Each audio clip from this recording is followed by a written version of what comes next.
Hello दोस्तों, कैसे हैं आप लोग। उम्मीद करते हैं अच्छे होंगे। दोस्तों, इस वीडियो में साइंस प्रैक्टिस सेट पेपर देखने वाले हैं। यह वीडियो बिहार शिक्षक भर्ती 2024 के लिए अति महत्वपूर्ण रहने वाला है, तो आप लोग लास्ट तक जरूर बने रहिएगा। तो चलिए देखते हैं क्वेश्चन नंबर फर्स्ट से। क्वेश्चन नंबर फर्स्ट है कि क्या होता है जब रक्त आधान के दौरान रक्त समूह संगत नहीं होते। तो इसका जो राइट आंसर होगा ये होगा सी, यानी आरबीसी का विनाश। जब रक्त आधान के दौरान रक्त समूह संगत नहीं होते हैं तो आरबीसी का विनाश होता है। ठीक है, आरबीसी का विनाश होता है। मनुष्य के रक्त में आरएच प्रतिरक्षी नहीं होते हैं, लेकिन यदि रुधिर आधान में किसी आरएच निगेटिव को आरएच पॉजिटिव का रुधिर चढ़ा दिया जाता है तो प्राप्तकर्ता के प्लाज्मा में धीरे धीरे आरएच जो है प्रतिरक्षी बन जाते हैं। क्वेश्चन नंबर नेक्स्ट है कि हृदय के इस भाग की पहचान कीजिए। तो देखिए इस भाग को क्या कहेंगे। तो देखिए इसका जो राइट आंसर होगा ये होगा महाधमनी। ठीक है, क्या है यह? तो महाधमनी। तो देखिए कि दिया गया चित्र हृदय के क्रॉस सेक्शन का है। ठीक है, तो संकेतित हृदय की संरचना को महाधमनी के रूप में जो है पहचाना जाता है। यह सबसे बड़ी रक्त वाहिका है जो शरीर के सभी भागों तक जो है रक्त पहुंचाती है। फुसफुस धमनी एकमात्र पेशी धमनी है जिसमें अशुद्ध रक्त प्रवाहित होता है। यह जो है दाएं नीले से रक्त को फेफड़ों तक ले जाती है। फुसफुस सिरा एकमात्र ऐसा सिरा है जिसमें शुद्ध रक्त प्रवाहित होता है। ये फेफड़ों से रक्त को बाएं अलिंद तक ले जाती है। नेक्स्ट क्वेश्चन देखिए, क्वेश्चन नंबर 113 है। क्वेश्चन नंबर 113 है कि कौन सा हार्मोन रक्तचाप को कम करता है। ये तो ए ऑप्शन। तो देखिए एट्रियल नाइट्रियूरेटिक फैक्टर जो है या आरएनएफ जो है हृदय के एट्रिया की दीवारों से स्रावित होता है। इसका प्रभाव रक्त वाहिकाओं को चौड़ा करना है और इसलिए रक्तचाप जो है कम करना है। फिर देखिए एड्रिनल जो है मेड्यूला की क्रोमेफिन कोशिकाएं जो है टायरोसिन नामक एमिनो अम्ल से दो हार्मोन बनाती हैं जो निम्न है। एक बनाती है आपको एड्रेनलिन, दूसरा बनाते हैं एपिनेफ्रिन। क्या बनाते हैं? एपिनेफ्रिन। ठीक है, उसके बाद देखिए दूसरा है कि नॉर एड्रेनलिन। ठीक है, या फिर नॉर एपिनेफ्रिन। नेक्स्ट है कि एड्रेनालाइन और जो है नॉर एड्रेनालाइन ये रक्तचाप बढ़ाते हैं। नेक्स्ट है कि एड्रेनालाइन किससे प्राप्त होता है। तो इसका राइट आंसर होगा बी, यानी एमिनो एसिड। तो देखिए एड्रेनालाइन या एपिनेफ्रिन ये अमीनो एसिड से प्राप्त होता है। यह जो अधिवृक्क ग्रंथियों की जो है जोड़ी के बाहरी प्रांतस्था द्वारा जो है स्रावित होता है। यह लड़ाई या उड़ान प्रतिक्रिया के दौरान जो है स्रावित होने वाला जो है आपातकालीन हार्मोन है। ठीक है, उसके बाद देखिए कि एड्रेनेलिन हार्मोन जो है अनुकंपी तंत्रिका तंत्र से नियंत्रित होने वाली कोशिकाओं को नियमित करता है। नेक्स्ट क्वेश्चन देखिए 115 है कि कोशिकांगों के बिना साइटोप्लाज्मा को क्या कहते हैं। तो ए ऑप्शन। क्या कहते हैं? साइटोसोल। तो देखिए कोशिकांगों के बिना जो है साइटोप्लाज्मा को साइटोसोल कहा जाता है। कोशिकाओं में भरने वाले द्रव को साइटोप्लाज्मा कहा जाता है। यूकैरियोटिक कोशिकाओं में साइटोप्लाज्म नाभिक को छोड़कर कोशिका सामग्री के साथ जुड़ा होता है। साइटोप्लाज्म में कोशिका की आनुवंशिकी सामग्री जो है उपलब्ध होती है। ठीक है, नेक्स्ट क्वेश्चन देखिए कि मुसला जड़ और रेशेदार जड़ के बारे में निम्नलिखित में से कौन सा कथन गलत है। तो सी ऑप्शन। रेशेदार जड़ प्रणाली में एक प्राथमिक जड़ और एक जो है अधिक द्वितीयक जड़ें मौजूद हैं। तो देखिए मुसला जड़ जो है और रेशेदार जड़ के बारे में गलत है कि रेशेदार जड़ प्रणाली में एक जो है प्राथमिक जड़ और एक जो है अधिक द्वितीयक जड़ें मौजूद होती हैं। मुसला जड़ जो है मिट्टी में गहराई तक बढ़ती हैं। रेशेदार जड़ जो है मिट्टी में पार्श्व रूप से बढ़ती है। मुसला जड़ प्रणाली में एक प्राथमिक जड़ और एक से अधिक द्वितीयक जड़ें मौजूद होती है। अधिकांश जो है द्विबीजपत्री मुसला जड़ प्रणाली को अपनाते हैं। नेक्स्ट क्वेश्चन देखिए, नेक्स्ट है सामान्य जो है सामान्य श्वास के दौरान प्रेरित या समाप्त वायु की मात्रा कितनी मिली होती हैं? तो 117 का होगा ए ऑप्शन, यानी 500। सामान्य श्वास के दौरान प्रेरित या समाप्त वायु की मात्रा 500 ml होती है। श्वसन तंत्र में भाग लेने वाली अंगों को निम्न भागों में विभक्त किया गया है। ठीक है, एक है नासिक या नासाद्वार, दूसरा है कि नासा गुहा, कंठ, श्वास नली, श्वास निकाय, फुसफुस या फेफड़े और डायाफ्राम। क्वेश्चन में देखिए 118 है कि पौधे अपना अधिकांश कार्बन और ऑक्सीजन कहाँ से प्राप्त करते हैं? तो सी ऑप्शन, वातावरण में कार्बन डाइऑक्साइड से। ठीक है, तो पौधे अपना अधिकांश कार्बन और अधिकांश ऑक्सीजन वायुमंडल में CO2 से प्राप्त करते हैं। हालांकि उसकी शेष पोषण संबंधी आवश्यकताएं मिट्टी में पानी और खनिजों से प्राप्त होती हैं। ठीक, प्रकाश संश्लेषण को प्रभावित करने वाले निम्न कारक है प्रकाश, ताप और CO2, H2O। अब देखिए कि वायुमंडल में जैसे जैसे CO2 की मात्रा बढ़ती है, प्रकाश संश्लेषण की दर भी बढ़ती रहती है। जल के अभाव की अवस्था में प्रकाश संश्लेषण की दर कम हो जाती है। 30 से 35 डिग्री सेल्सियस तापक्रम पर जो है प्रकाश संश्लेषण की दर अधिकतम होती है। प्रकाश संश्लेषण की दर प्रकाश तीव्रता के साथ सीधे समानुपाती होती है। नेक्स्ट क्वेश्चन है कि फ्लोएम में भोजन की दिशा क्या होती है? फ्लोएम में भोजन की जो दिशा होती है वो क्या होती है? तो देखिए 119 का जो राइट आंसर होगा ये हो जाएगा आपको ए ऑप्शन, द्विदिशात्मक। फ्लोएम में भोजन की दिशा द्विदिशात्मक होती है। भोजन को संश्लेषित करने वाली पत्तियों को कार्बनिक पदार्थों या भोजन को अंकुर के साथ साथ मूल शीर्ष तक ले जाने वाली आवश्यकता होती है, जो विपरीत जो है दिशाओं में स्थिर रहते हैं। फ्लोएम के निर्माण में 4 प्रकार की कोशिकाएं भाग लेती है। चांदली अवयव, ठीक है, उसके बाद सखी कोशिकाएं, फ्लोएम मृदुतक, फ्लोएम फाइबर। नेक्स्ट क्वेश्चन देखिए 120 है कि एक वयस्क मनुष्य के शरीर के वजन का कितना प्रतिशत जो है योगदान मांसपेशियों द्वारा होता है? 120 का होगा सी, 40 से 50। तो एक वयस्क मनुष्य के शरीर के कुल वजन का 40 से 50% मांसपेशियों द्वारा योगदान दिया जाता है। जीवित रहने और चलने फिरने के लिए शरीर की कई प्रक्रियाओं के लिए मांसपेशियों की आवश्यकता होती है। ये सामान्य रूप से मेसोडर्मल मूल के होते हैं। पेशियों में आकुंचन के समय जो है एक्टोमायोसिन पदार्थ बनता है। पेशीय संकुचन की इकाई जो है सार्कोमियर है। मनुष्य में कुल 639 पेशियाँ पाई जाती हैं। नेक्स्ट क्वेश्चन देखिए, नेक्स्ट क्वेश्चन है कि कौन सा प्रकाश प्रतिक्रिया का उत्पाद नहीं है? 121 का होगा ए ऑप्शन, यानी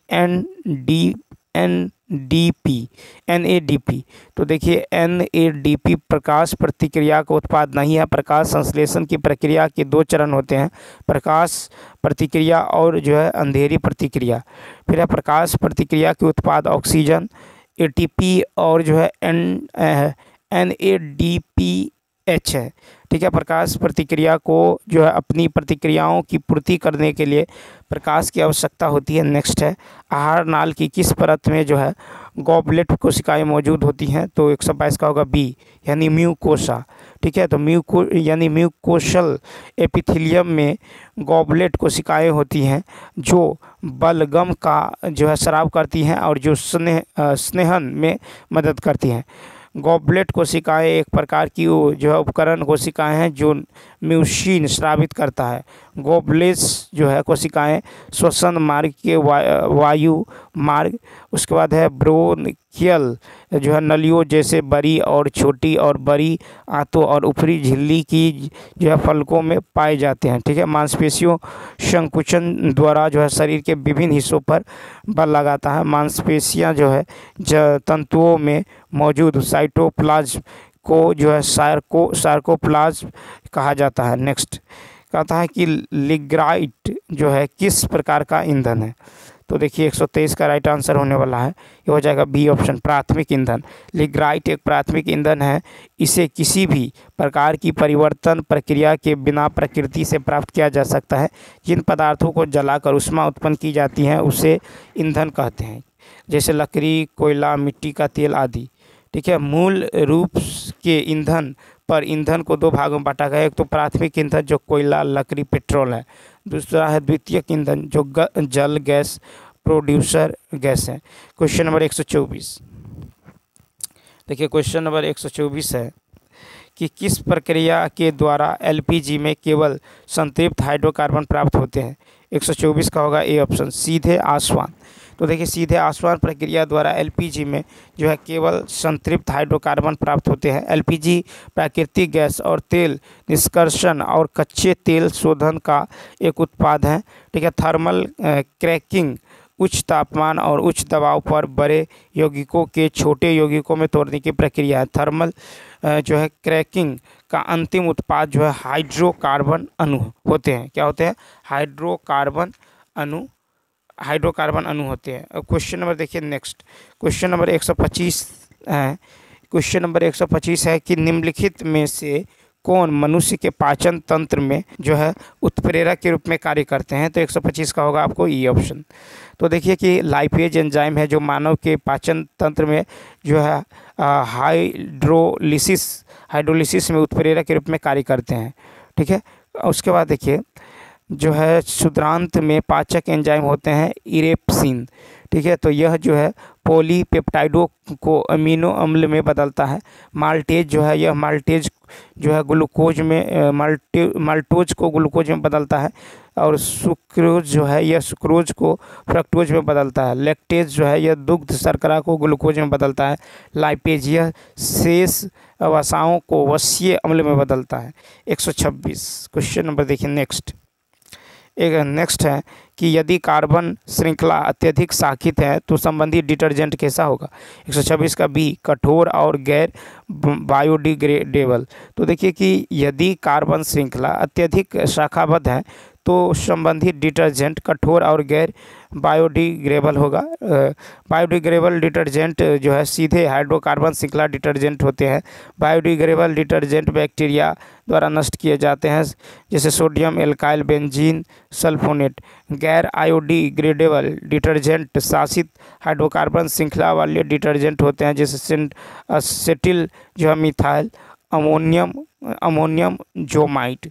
नेक्स्ट क्वेश्चन 127 है कि तत्व जो है स्वयं विकिरण उत्सर्जित करते हैं और इस गुण को किसके रूप में जो है जाना जाता है। 127 का होगा ए, रेडियोधर्मिता। तो देखिए तत्व जो है स्वयं विकिरण उत्सर्जित करते हैं और इस गुण को रेडियोधर्मिता के रूप में जाना जाता है। ठीक है। भारी परमाणुओं के नाभिकों जो है ये N/P ग्रेटर देन होता है 1 से लेकर 1.5। अब देखिए कि 1896 में हेनरी बेकरेल ने यूरेनियम लवण में रेडियो सक्रियता की खोज की। रेडियो सक्रियता एक नाभिकीय क्रिया है और रेडियो सक्रियता की एसआई इकाई जो है बेकरेल है। ठीक। क्वेश्चन नंबर देखिए 128। क्वेश्चन नंबर 128 है कि किसी पदार्थ के दोहरे व्यवहार का पता किसने लगाया है। 128 का ए, डी ब्रोगली। तो देखिए लुई डी ब्रोगली नामक जो है एक फ्रांसीसी भौतिकी विज्ञानी ने प्रस्तावित किया है कि पदार्थ, कण और तरंग दोनों प्रकृति को जो है प्रदर्शित करता है। ठीक। फिर देखिए कि जब कोई द्रव जैसे कण जैसे इलेक्ट्रॉन, प्रोटॉन और जो है आदि गतिमान होता है तो वह तरंग की भांति व्यवहार करता है, अर्थात गतिमान द्रव्य कणों से एक तरंग संबंधित होते हैं जिसे द्रव्य तरंग या डी ब्रोगली तरंग कहा जाता है। ठीक। उसके बाद देखिए कि द्रव तरंगें प्रकृति में विद्युत या चुंबकीय तरंगें नहीं होती हैं। क्वेश्चन नंबर 129 है कि सीजियम की लौ का रंग कैसा होता है। तो इसका जो राइट आंसर होगा ये होगा ई ऑप्शन। तो सीजियम की लौ का रंग जो है नीला होता है। कैसा होता है? नीला होता है। ठीक है। उसके बाद देखिए कुछ जो है धातु है और ज्वाला का रंग है, जैसे लिथियम का ज्वाला का रंग क्रिसमस लाल होता है, सोडियम का जो है सुनहरा पीला होता है, पोटेशियम का जो है हल्का पीला होता है। उसके बाद देखिए क्वेश्चन नंबर 130। क्वेश्चन नंबर 130 है कि खाली स्थान की प्रबलता के मामले में गैस आसानी से बनती है। तो बी ऑप्शन, तापीय ऊर्जा। तापीय ऊर्जा की प्रबलता के मामले में गैस आसानी से बनती है। तापीय ऊर्जा एक प्रकार की शक्ति है जो किसी पदार्थ के भीतर परमाणु और आणविक कणों की गति से उत्पन्न होती है। परमाणु विखंडन की प्रक्रिया द्वारा नाभिकीय रिएक्टर से उच्च परमाणु में ऊर्जा उत्पन्न होते हैं। पवन ऊर्जा जो है पवन ऊर्जा से विद्युत ऊर्जा का उत्पादन होता है। क्वेश्चन नंबर 131 है, आदर्श गैसें मेंडलीव की आवर्त सारणी के किस समूह में थी? तो सी ऑप्शन पहला। आदर्श, देखिए यहाँ पे जो है आदर्श गैस जो है मेंडलीव की आवर्त सारणी के पहले समूह में थी। मेंडलीव के तत्वों के वर्गीकरण के कुछ गुण हैं, उन्होंने तत्वों का समूहन किया है। उस समय अज्ञात तत्वों को बाद में शामिल करने के लिए उन्होंने अपनी आवर्त सारणी में कुछ अंतराल छोड़ दिए। ठीक है, इन्होंने रिक्त स्लॉट के समीप स्थित तत्वों के गुणों के आधार पर जो है तत्कालीन अज्ञात तत्वों के गुणों की भविष्यवाणी की। ठीक, मेंडलीव ने जो है अपने समय तक खोजे गए सभी 63 तत्वों को उनके बढ़ते सापेक्ष परमाणु द्रव्यमान के रूप में एक सारणीबद्ध रूप में व्यवस्थित किया। मेंडलीव की आवर्त सारणी के नाम से मेंडलीव की आवर्त सारणी के नाम से जाना जाता है। मेंडलीव की आवर्त सारणी में जो है 8 स्तंभ यानी वर्ग और 7 आवर्त पंक्तियों में विभाजित किया गया है। नेक्स्ट 132 है कि ट्रांस यूरेनियम तत्वों के बारे में कौन सा जो है कथन सत्य नहीं है? 132 का होगा ई ऑप्शन। तो देखिए ट्रांस यूरेनियम तत्वों के बारे में विकल्प में से जो है सभी सत्य नहीं है। ट्रांस यूरेनियम तत्वों के बारे में सत्य है कि परमाणु क्रमांक जो है ये बड़ा है 92 से। यूरेनियम के बाद तत्व फिर है रेडियोधर्मी रूप से 6 होते हैं पंक्तियों में और स्थिर। आवर्त सारणी में ट्रांस यूरानिक जो है तत्वों की संख्या 26 है। ट्रांस यूरानिक तत्व परमाणु संख्या 93 से शुरू होते हैं। ठीक है, और परमाणु संख्या 118 पर समाप्त होते हैं। देखिए 93 प्रोटॉन के साथ जो है नेपच्यूनियम पहला ट्रांस यूरेनियम तत्व है जो आवर्त सारणी पर यूरेनियम के ठीक दाईं ओर स्थित है। ठीक, देखिए प्लूटोनियम जो है 239 का उपयोग परमाणु हथियारों में किया जाता है। प्लूटोनियम 238 का उपयोग अंतरिक्ष जांच और अन्य उपकरणों में किया जाता है जिनके लिए लंबे समय तक चलने वाले बिजली स्रोत की आवश्यकता होती है। और क्यूरियम 244 का उपयोग कुछ पोर्टेबल एक्सरे उपकरणों में गामा विकिरण के स्रोत के रूप में किया जाता है। क्वेश्चन नंबर 133, पानी के नमूने की निश्चित मात्रा में मौजूद कार्बनिक पदार्थों को तोड़ने के लिए बैक्टीरिया द्वारा आवश्यक ऑक्सीजन की मात्रा को क्या कहा जाता है? 133 का होगा सी ऑप्शन, यानी जैव रासायनिक ऑक्सीजन मांग। पानी के नमूने को एक निश्चित मात्रा में मौजूद कार्बनिक पदार्थों को तोड़ने के लिए बैक्टीरिया द्वारा आवश्यक ऑक्सीजन की मात्रा को जो है बायोकेमिकल ऑक्सीजन डिमांड कहा जाता है।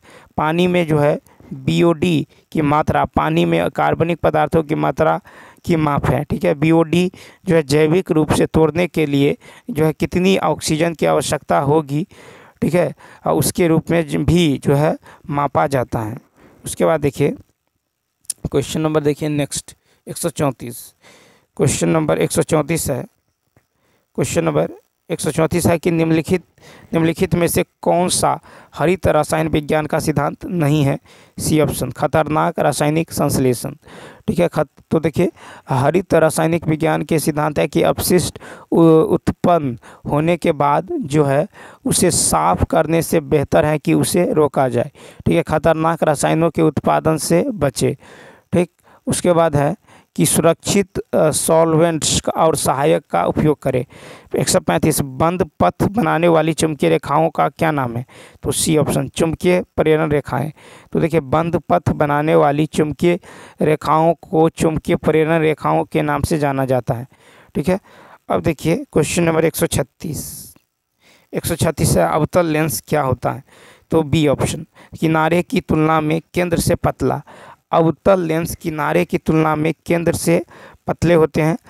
उत्तल लेंस किनारों की तुलना में केंद्र से अधिक मोटे होते हैं। उत्तल लेंस किनारों की तुलना में केंद्र से अधिक मोटे होते हैं। अवतल लेंस एक ऐसा होता है जो स्रोत से सीधी प्रकाश किरण को एक छोटी सीधी आभासी छवि को की ओर मोड़ता है। ठीक, अब देखिए क्वेश्चन नंबर 137, उत्तल लेंस वास्तविक प्रतिबिंब कब देगा? तो बी ऑप्शन, फोकस से परे। ठीक है, तो देखिए कि उत्तल लेंस फोकस से परे हमेशा वास्तविक प्रतिबिंब देगा।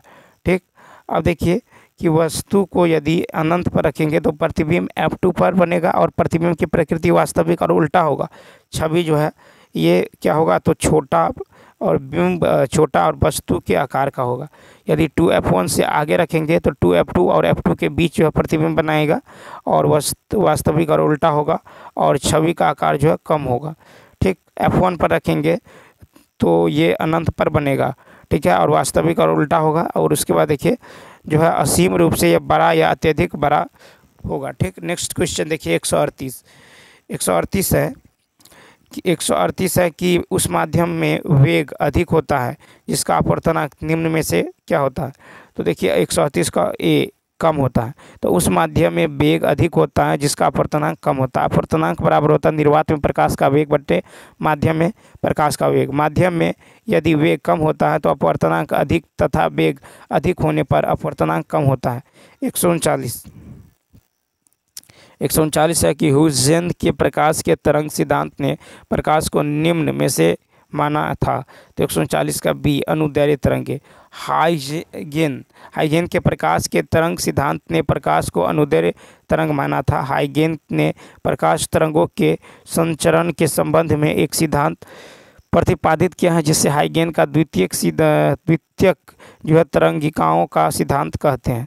ठीक है, अब देखिए कि हाइगेन ने यह परिकल्पना जो है प्रस्तुत की है कि जब प्रकाश स्रोत से तरंगें निकलती हैं तो उसे चारों ओर इस जो है स्थिर माध्यम के कण कंपन करने लगते हैं।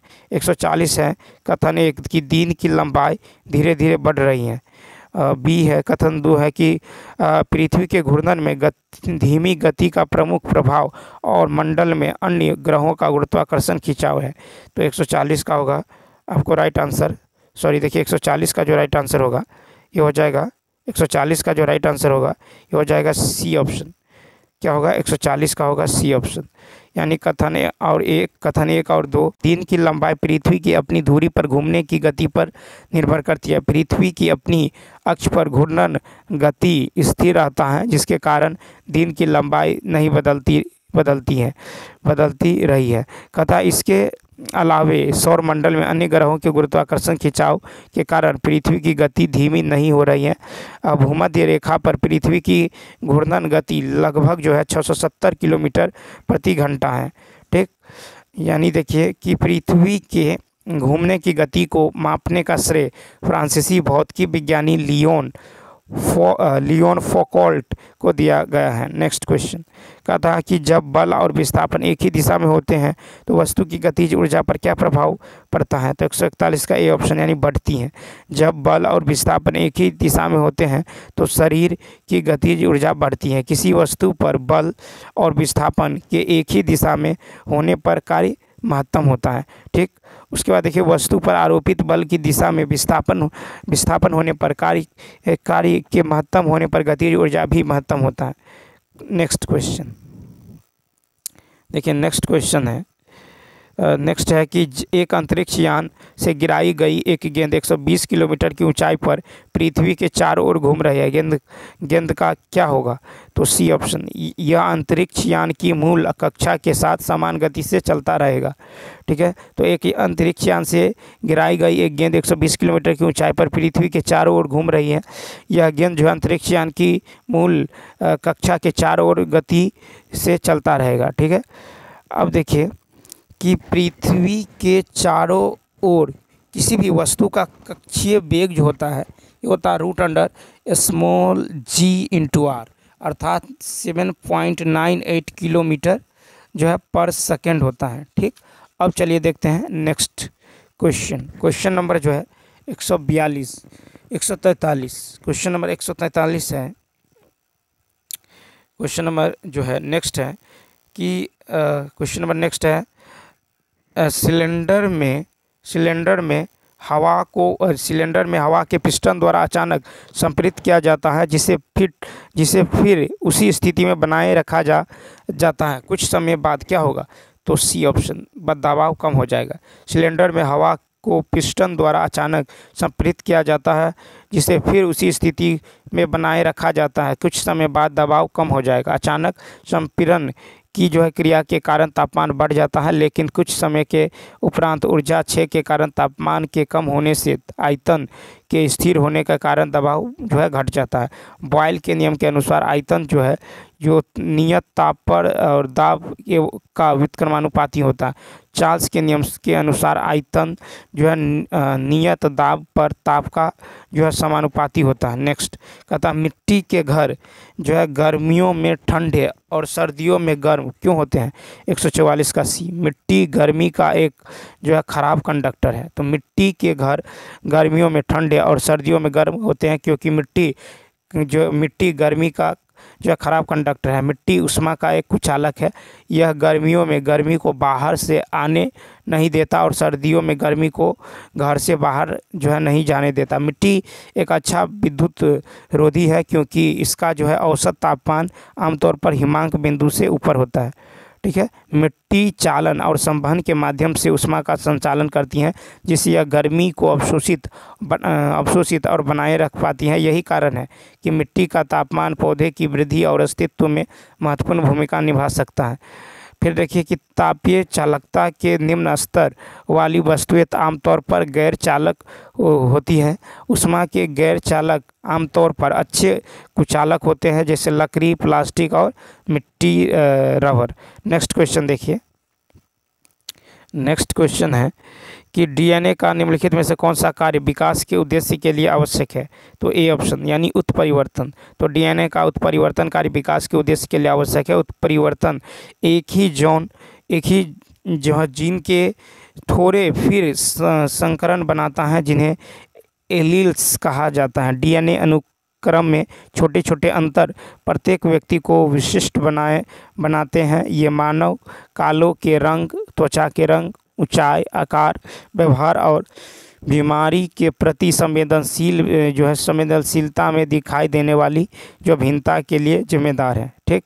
उत्परिवर्तनीय प्रभाव उनके संदर्भ या स्थान के आधार पर लाभकारी, हानिकारक या तटस्थ हो सकती हैं। अधिकांश गैर तटस्थ उत्परिवर्तन हानिकारक होते हैं। नेक्स्ट क्वेश्चन की यदि बात करें, कहता कि किस प्रक्रिया में अर्धसूत्री विभाजन शामिल है। तो सी ऑप्शन गैमेटोजेनेसिस। तो गैमेटोजेनेसिस में अर्धसूत्री विभाजन जो है शामिल है। अर्धसूत्री विभाजन जो है यौन कोशिकाओं या युग्मकों के निर्माण के लिए जिम्मेदार है और जो है यौन प्रजनन के लिए ये जिम्मेदार है। ठीक। उसके बाद देखिए कि आनुवंशिक उत्परिवर्तन अर्धसूत्री विभाजन द्वारा कोशिका विभाजन में अनियमितता के कारण होता है। ठीक है। लाभकारी उत्परिवर्तन प्राकृतिक विचरण द्वारा होता है, चयन द्वारा होता है। फिर है कि क्रॉसिंग ओवर लक्षणों और विविधताओं का एक नया संयोजक उत्पन्न करता है। नेक्स्ट क्वेश्चन है कि मध्य मस्तिष्क कहाँ जो है स्थित है। तो सी ऑप्शन हाइपोथैलेमस और पोन्स के बीच। तो मध्य मस्तिष्क अग्र मस्तिष्क के हाइपोथैलेमस और जो है पश्च मस्तिष्क के जो बीच स्थित है। फिर है कि मिड ब्रेन को जो है मेसेंसेफेलॉन के रूप में भी जाना जाता है और यह जो है कई मीटर गतिविधियों को नियंत्रित करता है। मस्तिष्क के 3 मुख्य भाग होते हैं। एक तो है सेरिब्रम, सेरिबेलम और ब्रेन स्टेम। ठीक है। सेरिब्रम जो है मस्तिष्क का सबसे बड़ा हिस्सा होता है और दाएं से बाएं जो है ये गोलार्धों से बना होता है। यह स्पर्श, दृष्टि और श्रवण की व्याख्या करने के साथ साथ भाषण, तर्क, भावना, सीखने और गति के सूक्ष्म नियंत्रण और उच्च कार्य करता है। सेरिबेलम जो है ये सेरिब्रम के नीचे स्थित होता है। इसका कार्य मांसपेशियों की गतिविधियों का समन्वय करना, मुद्रा बनाए रखना और संतुलन बनाए रखना है। ठीक। नेक्स्ट क्वेश्चन की यदि बात करें तो जलीय खाद्य जाल के लिए निम्नलिखित में से कौन सा खाद्य जाल का सही क्रम है। 148 का ए ऑप्शन यानी डाइस्टमस ग्रेटर देन होता है, टेरोपोड ग्रेटर देन होता है, लेंटर मछली ग्रेटर देन स्किच्ड और ग्रेटर देन मर्लिन यानी ए ऑप्शन। तो जलीय खाद्य वेब में जो है डाइस्टम फाइटोप्लैंक्टन होता है, जहां खाद्य वेब प्रक्रिया शुरू होती है। ठीक। अब देखिए कि प्राथमिक उपभोक्ताओं को मछली, छोटे शार्क, कोरल और व्हेल खाते हैं। नेक्स्ट क्वेश्चन की यदि बात करें 149 है कि निम्नलिखित में से कौन सा पारिस्थितिकी पिरामिड सबसे मौलिक है? 149 का होगा ए, ऊर्जा का पिरामिड। ऊर्जा का पिरामिड पारिस्थितिकी पिरामिड में सबसे मौलिक है।